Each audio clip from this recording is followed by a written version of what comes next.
Jadi waktu itu kerajaan ini kerajaan kedua di Nusantara, yaitu Kerajaan Tarumanegara. Abad 5-6 sebelumnya adalah Kerajaan Kutai Kertanegara. Rajanya di sini Purnawarman. Jadi memang kerajaan-kerajaan Kutai kemudian Tarumanegara itu rajanya belakangnya banyak menggunakan nama Warman gitu. Aditya Warman, Purnawarman, Singawarman segala macam. Nah, setelah itu Kerajaan Sunda baru ganti nama-nama rajanya itu nggak pakai man-man semua, pengaruhnya itu. Kerajaan Tarumanegara itu meninggal banyak situs atau prasasti. Ada Caruten, ada Prasasti Jambu, ada juga Prasasti Tugu yang sangat terkenal. Tugu Candrabanga, Kali Candrabanga di Bekasi atau Bagahasi dulu namanya. Sepanjang kurang lebih 12 km untuk membuat tanah itu bebas banjir, juga bisa menjadi pertanian yang subur. Itu waktu itu raja memerintahkan rakyatnya membuat sodetan. Sekarang abad berapa? Sekarang sudah abad 21. 21. Ini abad kelima. Abad kelima, berarti 21 kurang 5 16 abad kan? 16 abad. Kalau Borobudur sendiri itu kan dari dekat-dekat pegunungan banyak batu. Borobudur Prambanan itu dibikin abad ke-10. 8. Berarti terpautnya adalah 300 tahun lebih awal.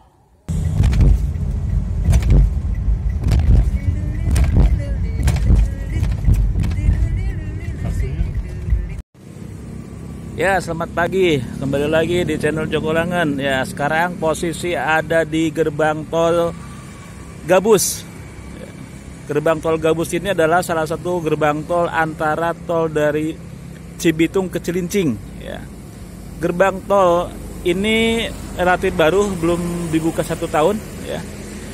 Ya, kita sekarang dalam posisi di gerbang tol Gabus akan menuju ke situs Candi di Batu Jaya, Kabupaten Karawang. Ya. Nah, buat yang mau ke situs Candi Kabupaten Karawang, silahkan gunakan pintu tol ini menuju situs Candi Batu Jaya di Kabupaten Karawang, karena ini lebih dekat daripada menggunakan pintu tol dari Karawang Barat. Jadi kalau dari pintu tol Gabus ini kita hanya memerlukan jarak sepanjang 28 km dari pintu tol Gabus menuju situs Batu Jaya. Apabila menggunakan pintu tol Cikampek keluar di Karawang Barat, maka jaraknya lebih jauh, yaitu 48 km. Jadi ini adalah jarak terdekat dari pintu tol menuju situs Candi Batu Jaya. Lokasinya adalah di pintu tol gerbang tol Gabus, ya. Gerbang yang ada di antara tol dari Cibitung ke Cilincing. Oke, sekarang kita akan lanjutkan menuju perjalanan non-tol dari gerbang tol Gabus menuju ke situs Candi Batu Jaya. Hanya menjadi catatan bahwa jalan non-tolnya hanya bisa direkomendasikan untuk mobil ukuran minibus seukuran Isuzu Elf atau Toyota Hiace. Sementara untuk ukuran bis yang roda 6 baik medium maupun besar itu belum direkomendasikan karena jalannya belum terlalu lebar. Oke, kita ikutin perjalanan menuju situs Candi Batu Jaya.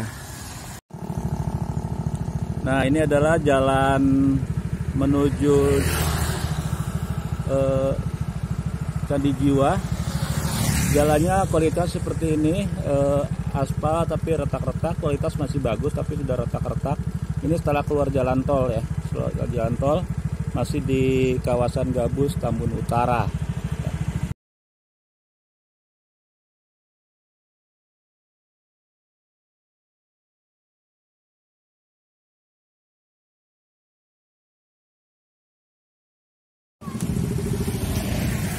Nah, kita melewati kantor Kepala Desa Sukabudi, ya, Kecamatan Sukawangi. Oke, kita lanjut ya. Jalannya lurus, aspal halus, cuma ukurannya tidak terlalu lebar, jadi tidak direkomendasikan dengan bis roda 6 ya. Kalau bisa pakai Isuzu Elf atau Hiace Toyota itu masih oke.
Nah, kita sudah masuk di Kecamatan Batu Jaya.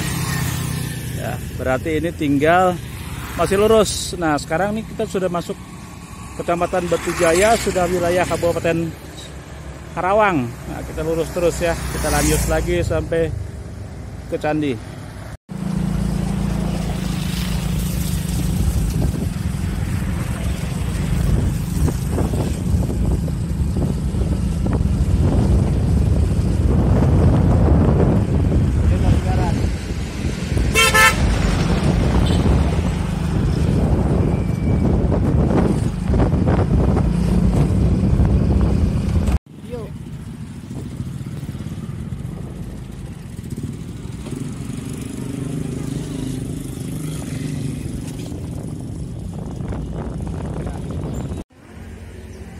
Ya, kita sudah sampai di lokasi gedung penyelamatan situs Batu Jaya, Kecamatan Batu Jaya, Kabupaten Karawang. Nah, kita sudah sampai. Nah, ini gedung situs penyelamatannya, ada beberapa koleksi di dalamnya. Nah, kita akan langsung ke tadinya dulu ya.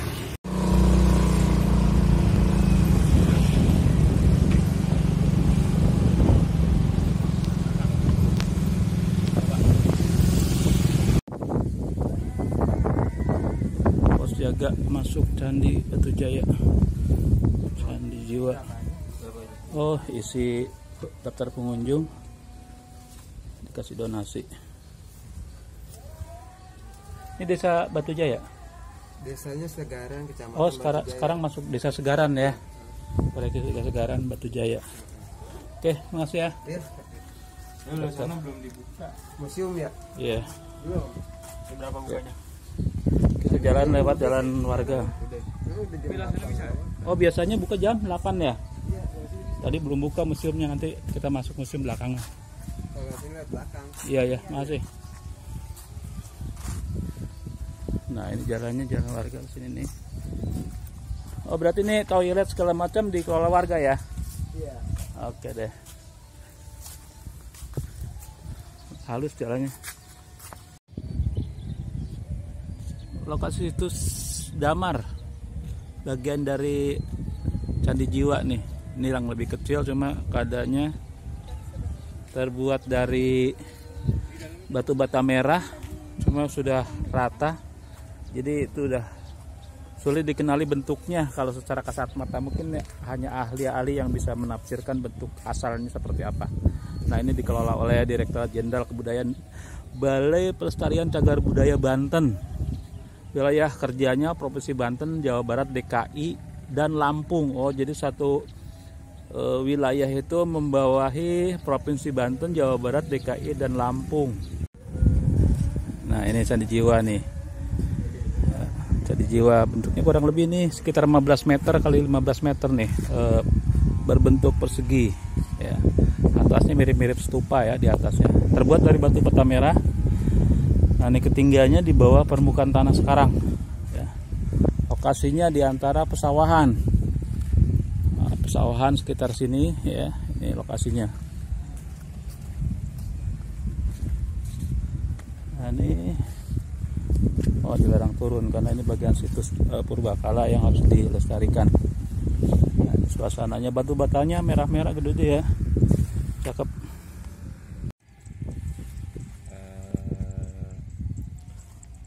Masuk kompleks area percandian Candi Jiwa dan Candi Belandongan. Kurang lebih tingginya sekitar 5 meter. 5 meter ya. Panjang 15 meter. Jadinya sih kecil, cuman kita nggak tahu di bawah ini candi ini karena belum dibuka apakah masih ada gerakan lagi. Nah, ini kenapa jiwa itu ya? Karena Candi Jiwa ini dulu asal muasalnya bentuk candi ini belum terlihat, masih seperti undakan-undakan Kayak bukit gitu ya, kecil ya. bukit kecil. Tumbuhin pohon-pohon kali ya, rumput, jadi nggak kelihatan batunya kali dulu ya. Iya. Nah, hewan-hewan ternak orang-orang kampung sini ketika melewati perbukitan kompleks Candi Jiwa ini tiba-tiba jiwanya hewan itu. diambil jiwanya. Oh, diambil. Akhirnya. Oh, jadi mati ya, makanya diambil di sini. Berarti ini dikeramatkan ya? Iya, dikeramatkan oleh masyarakat kampung sekitar sini. Ya, kita sudah masuk komplek percandian. Nah, ini yang paling besar. Ini namanya dikasih nama Belandongan. Bentuknya segi empat, kurang lebih 20 meter persegi, berbentuk kotak, simetris. Setiap sisinya itu ada tangga, di tengahnya itu ada bangunan yang lebih tinggi, yang bentuknya seperti model-model stupa, yang menurut penelitian itu bentuknya seperti bunga padma atau bunga teratai. Nah, ini sekitarnya banyak sekali candi-candi kecil, candi perwara ya, candi pendampingnya. Nah, ini sendiri ditemukannya termasuk baru ini candi tahun 84, karena ini diperkirakan candi ini 1 meter di bawah permukaan tanah. Kemudian karena erosi larutnya tingginya permukaan tanah, akhirnya candi ini tenggelam. Kemudian juga kerajaan dulu waktu itu Tarumanegara yang dari abad ke-5 sampai ke-7 menyusut kekuasaannya di abad ke-7, berarti menjadi kerajaan Sunda. Mungkin candi ini ditinggalkan, tidak lagi menjadi tempat pemujaan atau tempat suci, akhirnya tidak ada yang melihara, kemudian terkena erosi, akhirnya ditemukan kembali tahun 80 dalam bentuk unur atau bukit kecil yang tumin rumput, pohon-pohon. Nggak dikira kalau di sini ada bangunan situs bersejarah ya. Jadi waktu itu kerajaan ini kerajaan kedua di Nusantara, yaitu kerajaan Tarumanegara. Abad 5-6 sebelumnya adalah kerajaan Kutai Kertanegara. Rajanya di sini Purnawarman. Jadi memang kerajaan-kerajaan Kutai kemudian Tarumanegara itu rajanya belakangnya banyak menggunakan nama Warman gitu. Aditya Warman, Purnawarman, Singawarman segala macam. Nah, setelah itu kerajaan Sunda baru ganti nama-nama rajanya itu nggak pakai man-man semua pengaruhnya itu. Karena pergantian kekuasaan. Kemudian di sini salah satu yang menarik adalah kerajaan Tarumanegara itu meninggal banyak situs atau prasasti. Ada Caruten, ada prasasti Jambu, ada juga prasasti Tugu yang sangat terkenal. Tugu itu waktu itu raja memerintahkan rakyatnya membuat sodetan kali Bangah di Bekasi atau Bagahasi dulu namanya, sepanjang kurang lebih 12 km untuk membuat tanah itu bebas banjir, juga bisa menjadi pertanian yang subur.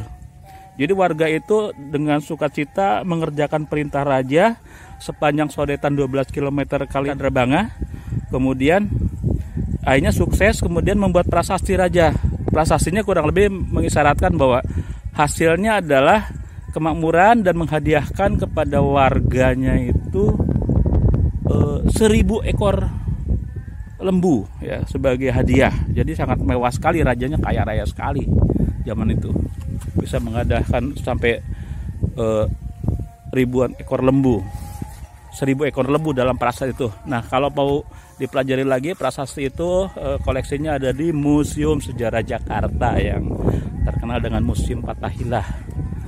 Nah, kita lihat sisi-sisinya. Candinya terbuat dari batu bata nih ya, bata merah. Karena ini kawasan Batu Jaya ini jauh sekali dari pegunungan ya, jauh dari pusat penghasil batu-batu, dan memang terkenal di sini adalah sampai sekarang pun penghasil batu bata untuk dijadikan bangunan-bangunan sekitar Jabodetabek. Jadi memang ternyata di sini sudah lama sekali daerah sini menghasilkan batu bata merah, jadi tanah lempung yang dihaluskan dengan air menjadi lekat, kental, kemudian dicetak, dipotong sedemikian rupa sesuai ukuran keperluan, dikeringkan lalu dibakar sehingga berwarna merah. Ya, jadi ini salah satu teknologi yang sudah diterapkan, yang sudah kita tahu nih tahun abad ke-5 nih sudah sudah sangat cantik bentuknya ya, sudah sangat. Sekarang abad berapa? Sekarang sudah abad 21. 21. Ini abad ke-5. Abad ke-5 berarti 21 kurang 5 16 abad kan? 16 abad. Kalau Borobudur sendiri itu kan dari dekat-dekat pegunungan banyak batu. Borobudur Prambanan itu dibikin abad ke-10. 8. Berarti terpautnya adalah 300 tahun lebih awal. sudah dibangun candi ini, peradaban ini. Jadi ketika itu memang kerajaan-kerajaan di Jawa Tengah, Jawa Timur memang belum sebesar yang sekarang, belum ada. Jadi ini adalah yang kedua, kerajaan kedua di Nusantara, kerajaan Tarumanegara. Ya. Memang ini dekat juga Sungai Citarum. Nah ini lingkungannya nih kurang lebih daerah pesawahan. Nah, jadi mungkin makin tingginya permukaan tanah karena sedimentasi dan erosi dari arah pegunungan, tempat ini naik, kemudian kerajaan juga menyusut kekuasaannya, berubah jadi kerajaan Sunda. Akhirnya situs ini tidak lagi keramatkan atau disucikan, ya, ditinggal oleh masyarakat. Sangat diperkirakan ini sekarang pesawahan, kampungnya jauh-jauh, mungkin dulu akan lebih ramai lagi perkampungan di sini, akan kegiatan-kegiatan keagamaan ya. Jadi di sini peradabannya sangat tinggi sekali dulu karena ada pusat peribadatan sebesar ini dan sangat tua. Menurut sejarah ini kerajaan di Nusantara yang kedua setelah Kutai, tapi katanya ada percaya juga bahwa ini yang ketiga karena sebelum Kutai ada kerajaan Salakanegara di pesisir Banten. Ya, tapi itu masih jadi perdebatan karena katanya belum ada bukti-bukti sejarah atau bukti-bukti yang mendukung secara ilmiah untuk menjadikan bukti sebagai bentuk sejarah. Oke. Dan cirinya biasanya kalau orang prasejarah itu kalau jadi makam kan ada bekal kuburnya Pak. Iya. Maaf ini bukannya tulang tapi bekal apa? Oh, bekal kuburan ya. Iya. Sesajinya ya, bawaannya ya. Betul, Pak. Iya. Hampir semua ya makam-makam ada yang dibawa ya. Betul. Itu Tapi ini makam bayi ya, anak Ya kecil. masih anak-anak Pak. Diperkirakannya ini sekitar umur 10 sampai 15. Abad berapa tadi perkiraan? Kalau untuk yang ini belum ada penelitian lanjut Pak. Tapi kalau yang di daerah Tarumajaya Bekasi ada Ya. kemiripan dengan ini itu di sekitaran abad 1 sampai abad 3. 1 sampai abad 3. Lebih tua daripada candi ini sendiri. Makanya dibilangnya ini prasejarah Pak. Prasejarah. Bekasi. Berarti kalau dengar Salakanegara itu pernah dengar ya Pak Eva ya? Itu perdebatan apa gimana Pak? Kalau yang saya pernah dengar dan pernah tanya sama Pak Prof. Hasan Jafar dan Pak memang ada kerajaan katanya sebelum kerajaan Tarumanegara. Sebelum Kutai malah? Iya, Salakanegara. Dan bahkan sampai saat ini Pak, yang saya tahu dan pernah saya tanyakan sama Pak Prof. Hasan Jafar dulu waktu sudah belum meninggal kan, secara pribadi saya Pak, dia bilang Salakanegara itu masih misteri Pak. Salakanegara itu masih misteri Pak. Misteri. Yang didapat Bukti-buktinya sangat sulit karena dia masih prasejarah belum. Masih prasejarah ya. Jadi yang didapat itu baru hanya dari tulisan cerita. Itu banyak saya tahu. Ya mungkin karena memang kalaupun ada bukti udah hilang ya karena terlalu lama ya.